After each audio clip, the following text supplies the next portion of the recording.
أعوذ بالله من الشيطان الرجيم. بسم الله الرحمن الرحيم.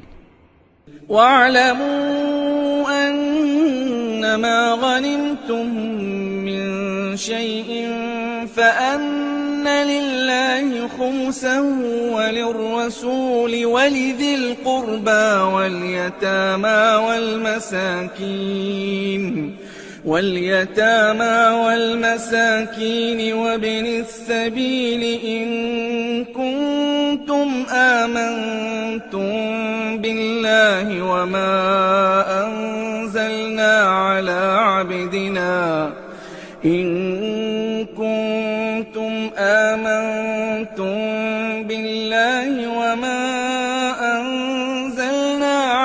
عبدنا يوم الفرقان يوم التقى الجمعان والله على كل شيء قدير. إذ أنتم بالعدوة الدنيا وهم بالعدوة القصوى والركب أسفل منكم ولو تواعدتم لاختلفتم في الميعاد ولكن ليقضي الله أمرا كان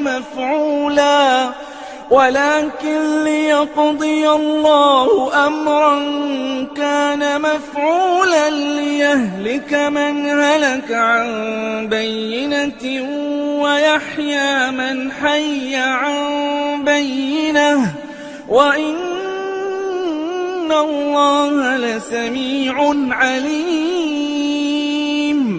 إذ يريكهم الله في منامك قليلا ولو أراكهم كثيرا لفشلتم ولتنازعتم في الأمر ولكن الله سلم إنه عليم بذات الصدور. وإذ يريكموهم إذ التقيتم في أعينكم قليلا ويقللكم في أعينهم ليقضي الله أمرا كان مفعولا وإلى الله ترجع الأمور. يا أيها الذين آمنوا إذا لقيتم فئة فاثبتوا واذكروا الله كثيرا لعلكم تفلحون. وأطيعوا الله ورسوله ولا تنازعوا فتفشلوا وتذهب ريحكم واصبروا إن الله مع الصابرين. ولا تكونوا كالذين خرجوا من ديارهم بطرا ورئاء الناس ويصدون عن سبيل الله والله بما يعملون محيط. وإذ زين لهم الشيطان أعمالهم وقال لا غالب لكم اليوم من الناس وإني جار لكم فلما تراءت الفئتان نكص على عقبيه وقال إني بريء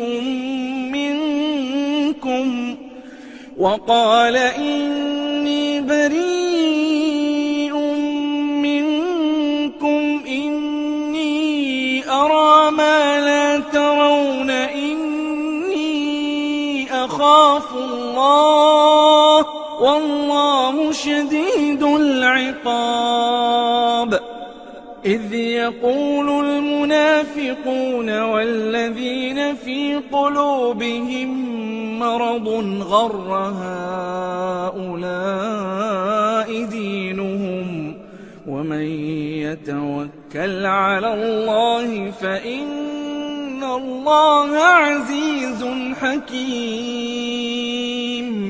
ولو ترى إذ يتوفى الذين كفروا الملائكة يضربون وجوههم وأدبارهم وذوقوا عذاب الحريق ذلك بما قدمت أيديكم وأن الله ليس بظلام للعبيد. كدأب آل فرعون والذين من قبلهم كفروا بآيات الله فأخذهم الله بذنوبهم إن الله قوي شديد العقاب. ذلك بأن الله لم يكن مغيرا نعمة أنعمها على قوم حتى يغيروا ما بأنفسهم وأن الله سميع عليم. كدأب آل فرعون والذين من قبلهم كذبوا بآيات ربهم فأهلكناهم بذنوبهم وأغرقنا آل فرعون وكل كانوا ظالمين. إن شر الدواب عند الله الذين كفروا فهم لا يؤمنون. الذين عاهدت منهم ثم ينقضون عهدهم في كل مرة وهم لا يتقون. فإما تثقفنهم في الحرب فشرد بهم من خلفهم لعلهم يذكرون. وإما تخافن من قوم خيانة فانبذ إليهم على سواء إن الله لا يحب الخائنين.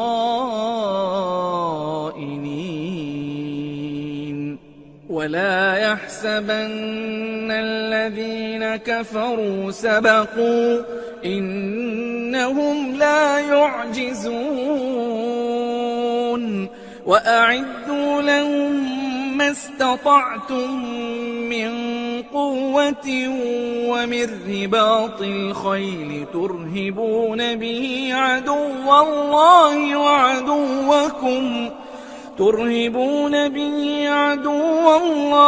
وعدوكم وآخرين من دونهم لا تعلمونهم الله يعلمهم.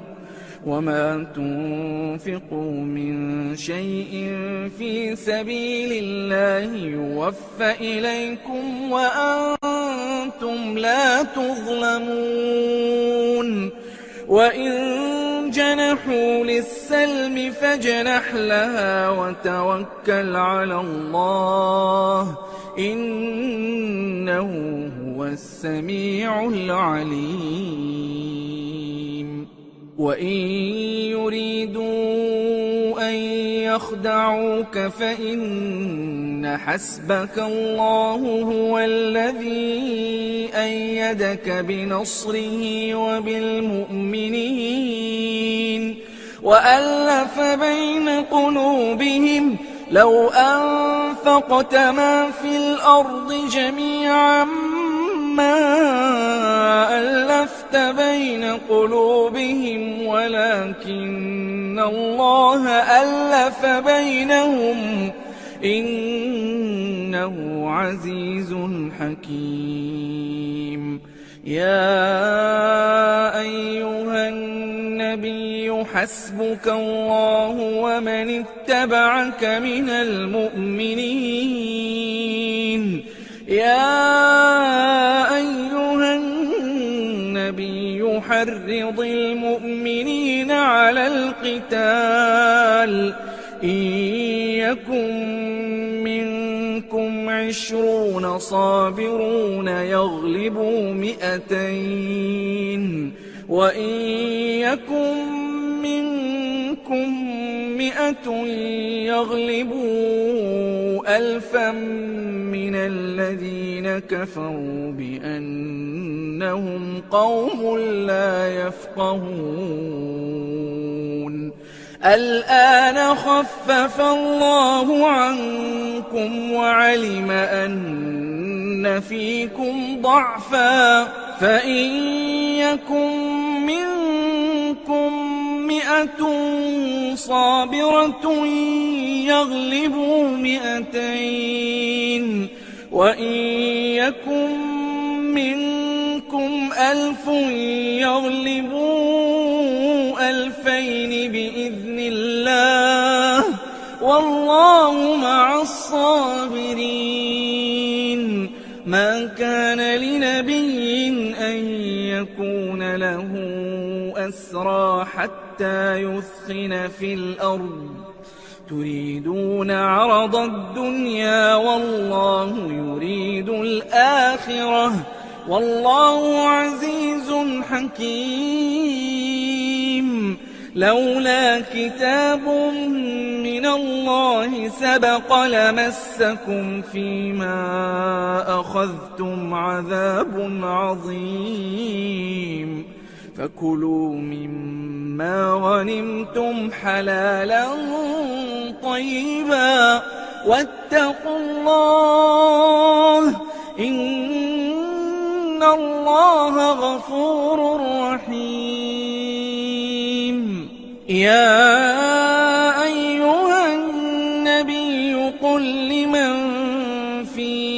أيديكم من الأسرى إن يعلم الله في قلوبكم خيرا يؤتكم خيرا مما أخذ منكم ويغفر لكم والله غفور رحيم وإن يريدوا خيانتك فقد خانوا الله من قبل فأمكن منهم والله عليم حكيم إن الذين آمنوا وهاجروا وجاهدوا بأموالهم وأنفسهم في سبيل الله والذين آووا ونصروا أولئك بعضهم أولياء بعض والذين آمنوا ولم يهاجروا ما لكم من ولايتهم من شيء حتى يهاجروا وإن استنصروكم في الدين فعليكم النصر إلا على قوم بينكم وبينهم ميثاق والله بما تعملون بصير والذين كفروا بعضهم أولياء بعض إلا تفعلوه تكن فتنة في الأرض وفساد كبير والذين آمنوا وهاجروا وجاهدوا في سبيل الله والذين آووا ونصروا أولئك هم المؤمنون حقا لهم مغفرة ورزق كريم والذين آمنوا من بعد وهاجروا وجاهدوا معكم فأولئك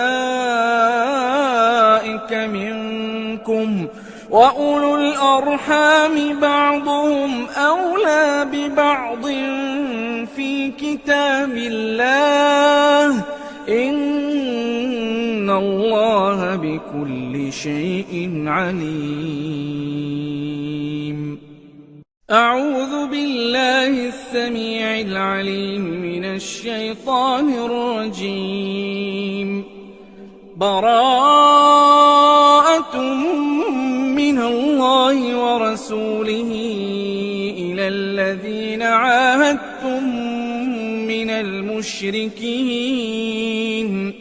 فسيحوا في الأرض 4 أشهر واعلموا أنكم غير معجز الله وأن الله مخزي الكافرين. وأذان من الله ورسوله إلى الناس يوم الحج الأكبر أن الله بريء من المشركين ورسوله فإن تبتم فهو خير لكم وإن توليتم فاعلموا أنكم غير معجز الله وبشر الذين كفروا بعذاب أليم. إلا الذين عاهدتم من المشركين ثم لم ينقصوكم شيئا ولم يظاهروا عليكم أحدا فأتموا إليهم عهدهم إلى مدتهم إن الله يحب المتقين. فإذا انسلخ الأشهر الحرم فاقتلوا المشركين حيث وجدتموهم وخذوهم واحصروهم واقعدوا لهم كل مرصد فإن تابوا وأقاموا الصلاة وآتوا الزكاة فخلوا سبيلهم إن الله غفور رحيم. وإن أحد من المشركين استجارك فأجره حتى يسمع كلام الله ثم أبلغه مأمنه ذلك بأنهم قوم لا يعلمون.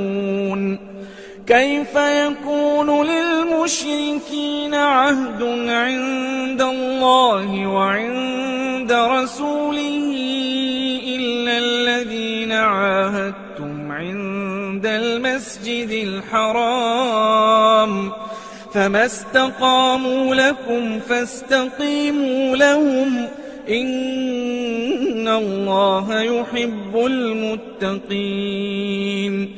كيف وإن يظهروا عليكم لا يرقبوا فيكم إلا ولا ذمة يرضونكم بأفواههم وتأبى قلوبهم وأكثرهم فاسقون.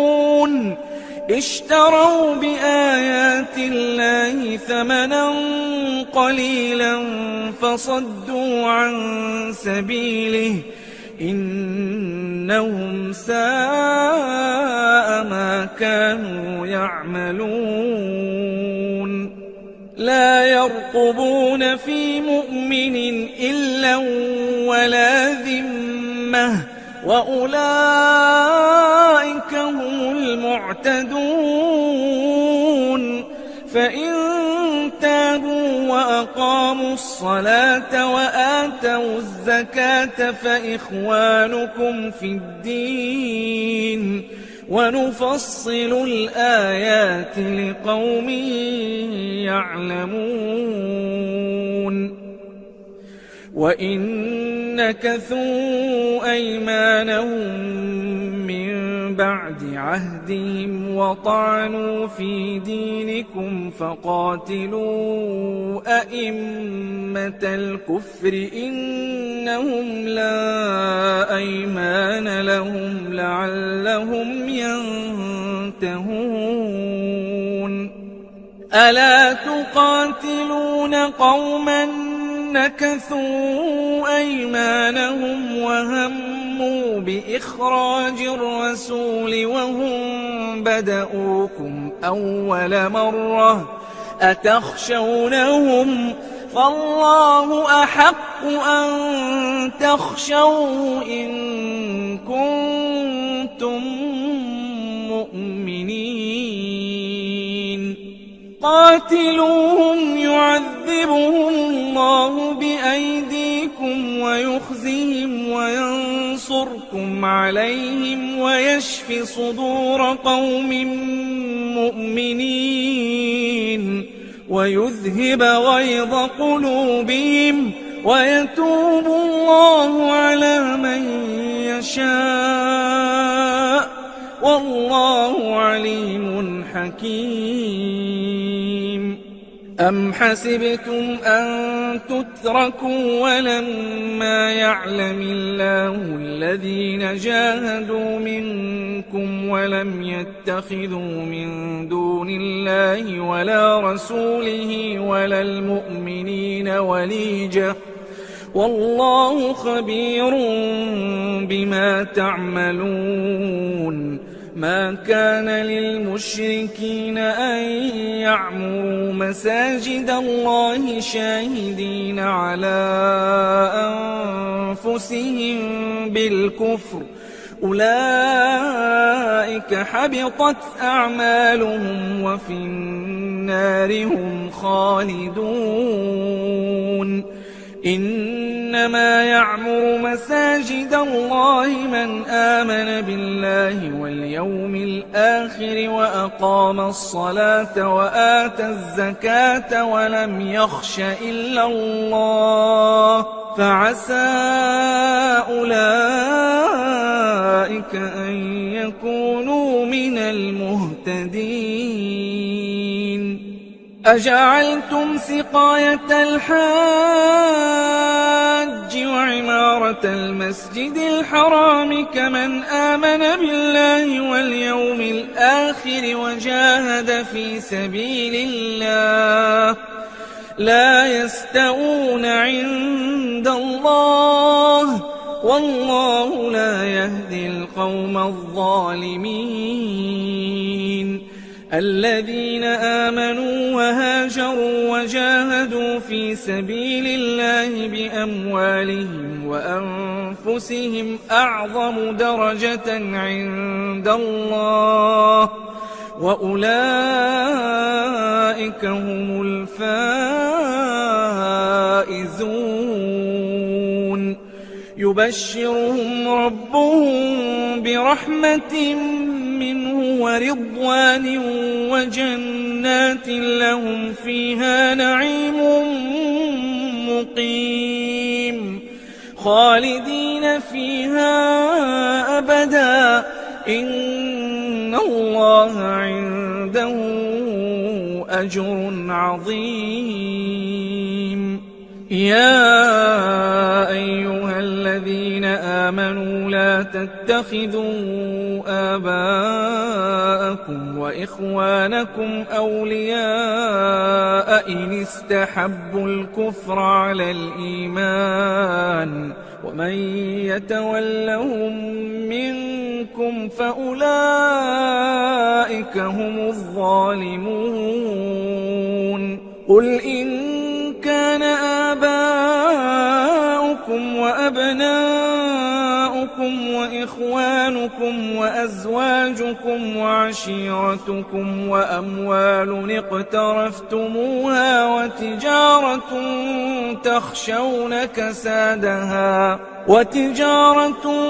تخشون كسادها ومساكن ترضونها أحب إليكم من دين الله ورسوله وجهاد في سبيله فتربصوا حتى يأتي الله بأمره والله لا يهدي القوم الفاسقين. لقد نصركم الله في مواطن كثيرة ويوم حنين إذ أعجبتكم كثرتكم فلم تغن عنكم شيئا وضاقت عليكم الأرض بما رحبت ثم وليتم مدبرين. ثم أنزل الله سكينته على رسوله وعلى المؤمنين وأنزل جنودا لم تروها وعذب الذين كفروا وذلك جزاء الكافرين. ثم يتوب الله من بعد ذلك على من يشاء والله غفور رحيم. يا أيها الذين آمنوا إنما المشركون نجس فلا يقربوا المسجد الحرام بعد عامهم هذا وإن خفتم عيلة فسوف يغنيكم الله من فضله إن شاء إن الله عليم حكيم. قاتلوا الذين لا يؤمنون بالله ولا باليوم الآخر ولا يحرمون ما حرم الله ورسوله ولا يحرمون ما حرم الله ورسوله ولا يدينون دين الحق من الذين أوتوا الكتاب حتى يعطوا الجزية عن يد وهم صاغرون. وقالت اليهود عزير ابن الله وقالت النصارى المسيح ابن الله ذلك قولهم بأفواههم يضاهئون قول الذين كفروا من قبل قاتلهم الله أنى يؤفكون. اتخذوا أحبارهم ورهبانهم أربابا من دون الله والمسيح ابن مريم وما أمروا إلا ليعبدوا إلها واحدا لا إله إلا هو سبحانه عما يشركون. يريدون أن يطفئوا نور الله بأفواههم ويأبى الله إلا أن يتم نوره ولو كره الكافرون. هو الذي أرسل رسوله بالهدى ودين الحق ليظهره على الدين كله ولو كره المشركون.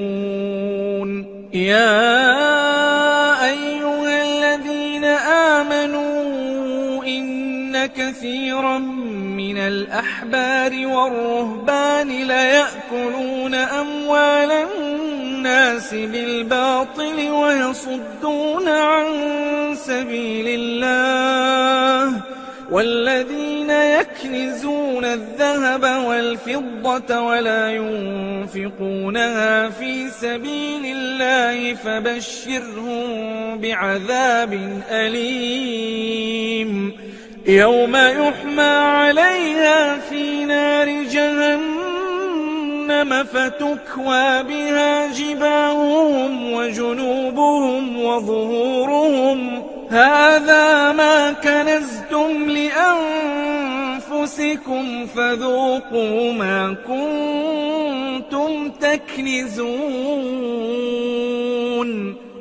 إن عدة الشهور عند الله 12 شهرا في كتاب الله يوم خلق السماوات والأرض منها 4 حرم ذلك الدين القيم فلا تظلموا فيهن أنفسكم وقاتلوا المشركين كافة كما يقاتلونكم كافة واعلموا أن الله مع المتقين إنما النسيء زيادة في الكفر يضل به الذين كفروا يحلونه عاما ويحرمونه عاما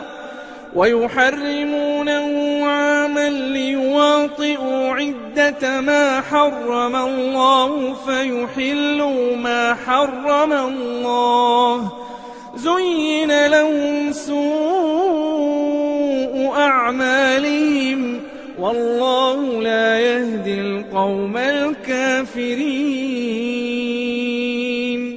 يا أيها الذين آمنوا ما لكم إذا قيل لكم انفروا في سبيل الله اثاقلتم إلى الأرض أرضيتم بالحياة الدنيا من الآخرة فما متاع الحياة الدنيا في الآخرة إلا قليل إلا تنفروا يعذبكم عذابا أليما ويستبدل قوما غيركم ولا تضروه شيئا والله على كل شيء قدير إلا تنصروه فقد نصره الله إذ أخرجه الذين كفروا ثاني اثنين إذ هما في الغار إذ يقول لصاحبه لا تحزن إن الله معنا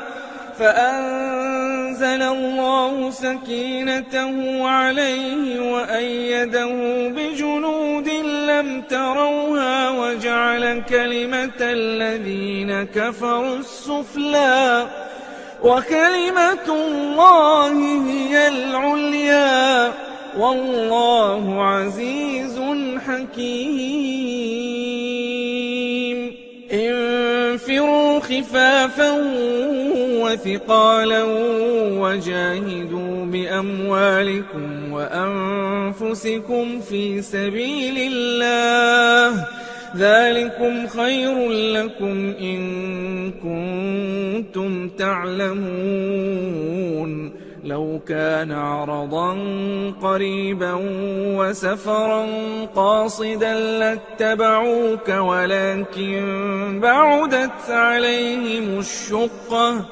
وسيحلفون بالله لو استطعنا لخرجنا معكم يهلكون أنفسهم والله يعلم إنهم لكاذبون عفى الله عنك لم أذنت لهم حتى يتبين لك الذين صدقوا وتعلم الكاذبين لا يستأذنك الذين يؤمنون بالله واليوم الآخر أن يجاهدوا بأموالهم وأنفسهم والله عليم بالمتقين إنما يستأذنك الذين لا يؤمنون بالله واليوم الآخر وارتابت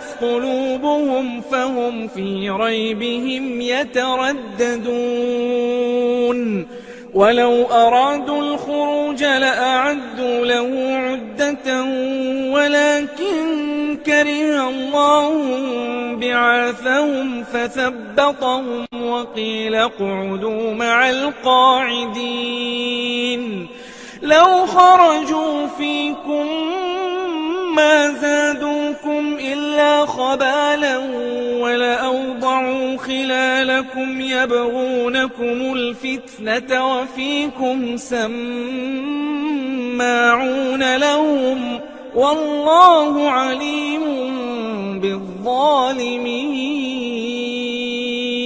لقد ابتغوا الفتنة من قبل وقلبوا لك الأمور حتى جاء الحق وظهر أمر الله وهم كارهون.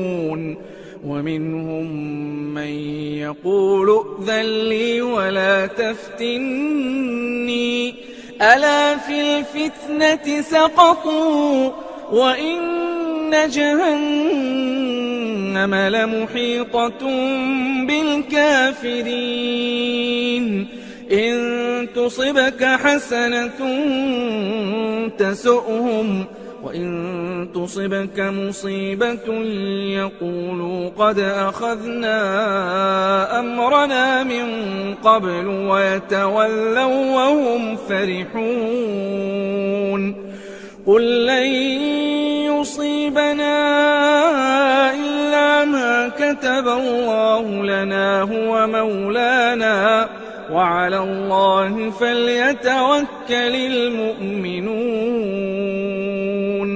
قل هل تربصون بنا إلا إحدى الحسنيين ونحن نتربص بكم أن يصيبكم الله بعذاب من عنده أو بأيدينا فتربصوا إنا معكم متربصون.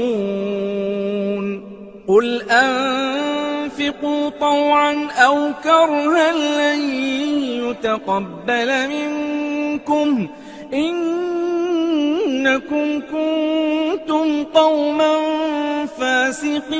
فاسقين. وما منعهم أن تقبل منهم نفقاتهم إلا أنهم كفروا بالله وبرسوله ولا يأتون الصلاة إلا وهم كسالى ولا ينفقون إلا وهم كارهون. فلا تعجبك أموالهم ولا أولادهم إنما يريد الله ليعذبهم بها في الحياة الدنيا وتزهق أنفسهم وهم كافرون. ويحلفون بالله إنهم لمنكم وما هم منكم ولكنهم قوم يفرقون. لو يجدون ملجأ أو مغارات أو مدخلا لولوا إليه وهم يجمحون. ومنهم من يلمزك في الصدقات فإن أعطوا منها رضوا وإن لم يعطوا منها إذا هم يسخطون. ولو أنهم رضوا ما آتاهم الله ورسوله وقالوا حسبنا الله سيؤتينا الله من فضله ورسوله إنا إلى الله راغبون. إنما الصدقات للفقراء والمساكين والعاملين عليها والمؤلفة قلوبهم وفي الرقاب والغارمين وفي سبيل الله وابن السبيل فريضة من من الله والله عليم حكيم. ومنهم الذين يؤذون النبي ويقولون هو أذن قل أذن خير لكم يؤمن بالله ويؤمن للمؤمنين ورحمة للذين آمنوا منكم والذين يؤذون رسول الله لهم عذاب أليم. يحلفون بالله لكم ليرضوكم والله ورسوله أحق أن يرضوه إن كانوا مؤمنين. ألم يعلموا أنه من يحادد الله ورسوله فأن له نار جهنم خالدا فيها ذلك الخزي العظيم. يحذر المنافقون أن تنزل عليهم سورة تنبئهم بما في قلوبهم قل استهزئوا إن الله مخرج ما تحذرون. ولئن سألتهم ليقولن إنما كنا نخوض ونلعب قل أبالله وآياته ورسوله كنتم تستهزئون لا تعتذروا قد كفرتم بعد إيمانكم إن نعف عن طائفة منكم نعذب طائفة بأنهم كانوا مجرمين.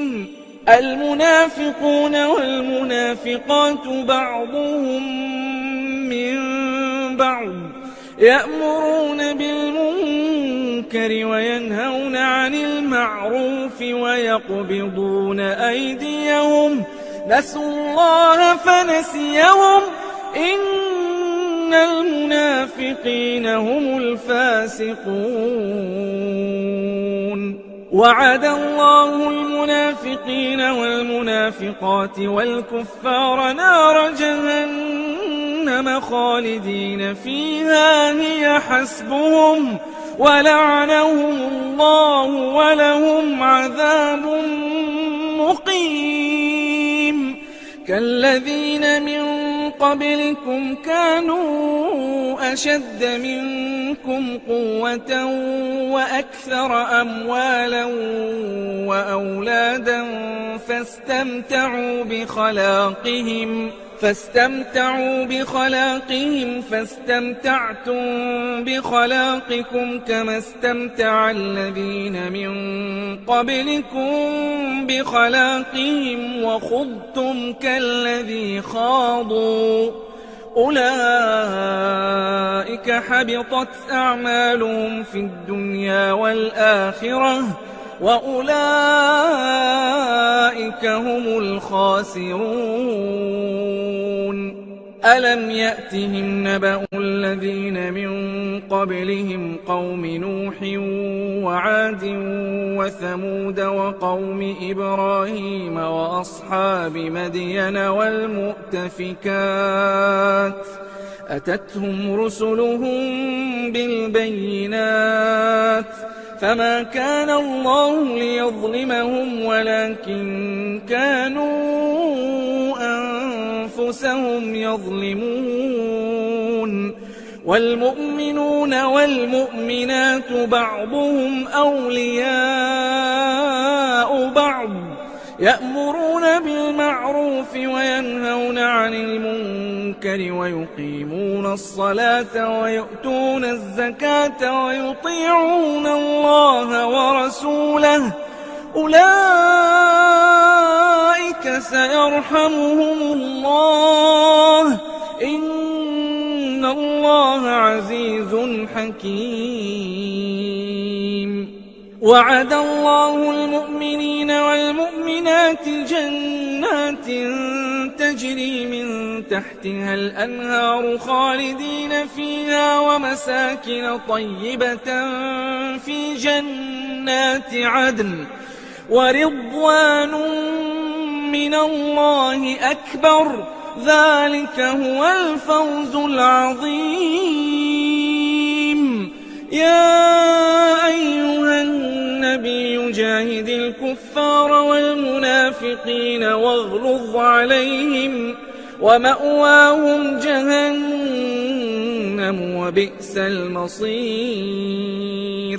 يحلفون بالله ما قالوا ولقد قالوا كلمة الكفر وكفروا بعد إسلامهم وهموا بما لم ينالوا وما نقموا إلا أن أغناهم الله ورسوله من فضله فإن يتوبوا يك خيرا لهم وإن يتولوا يعذبهم الله عذابا أليما في الدنيا والآخرة وما لهم في الأرض من ولي ولا نصير.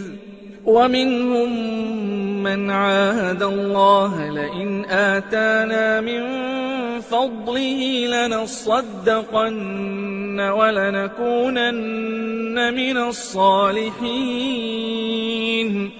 فلما آتاهم من فضله بخلوا به وتولوا وهم معرضون. فأعقبهم نفاقا في قلوبهم إلى يوم يلقونه بما أخلفوا الله ما وعدوه وبما كانوا يكذبون. ألم يعلموا أن الله يعلم سرهم ونجواهم وأن الله علام الغيوب.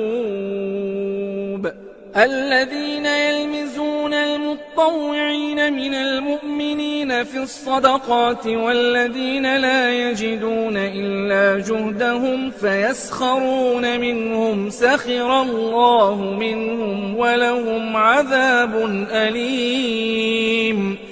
استغفر لهم أو لا تستغفر لهم إن تستغفر لهم 70 مرة فلن يغفر الله لهم ذلك بأنهم كفروا بالله ورسوله والله لا يهدي القوم الفاسقين.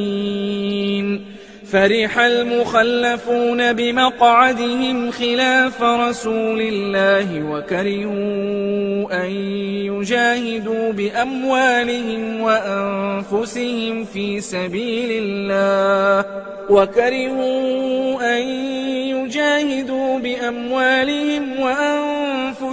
في سبيل الله وقالوا لا تنفروا في الحر قل نار جهنم أشد حرا لو كانوا يفقهون. فليضحكوا قليلا وليبكوا كثيرا جزاء بما كانوا يكسبون. فإن رجعك الله إلى طائفة منهم فاستأذنوك للخروج فقل لن تخرجوا معي أبدا ولن تقاتلوا معي عدوا إنكم رضيتم بالقعود أول مرة فاقعدوا مع الخالفين. ولا تصل على أحد منهم مات أبدا ولا تقم على قبره إنهم كفروا بالله ورسوله وماتوا وهم فاسقون. ولا تعجبك أموالهم وأولادهم إنما يريد الله أن يعذبهم بها في الدنيا وتزهق أنفسهم وهم كافرون. وإذا أنزلت سورة أن آمنوا بالله وجاهدوا مع رسوله استأذنك أولو الطول منهم وقالوا ذرنا نكن مع القاعدين. رضوا بأن يكونوا مع الخوالف وطبع على قلوبهم فهم لا يفقهون. لكن الرسول والذين آمنوا معه جاهدوا بأموالهم وأنفسهم وأولئك لهم الخيرات وأولئك هم المفلحون. أعد الله لهم جنات تجري من تحتها الأنهار خالدين فيها ذلك الفوز العظيم. وجاء المعذرون من الأعراب ليؤذن لهم وقعد الذين كذبوا الله ورسوله سيصيب الذين كفروا منهم عذاب أليم. ليس على الضعفاء ولا على المرضى ولا على الذين لا يجدون ما ينفقون حرج إذا نصحوا لله ورسوله ما على المحسنين من سبيل والله غفور رحيم. ولا على الذين إذا ما أتوك لتحملهم قلت لا أجد ما أحملكم عليه تولوا وأعينهم تفيض من الدمع حزنا ألا يجدوا ما ينفقون. إنما السبيل على الذين يستأذنونك وهم أغنياء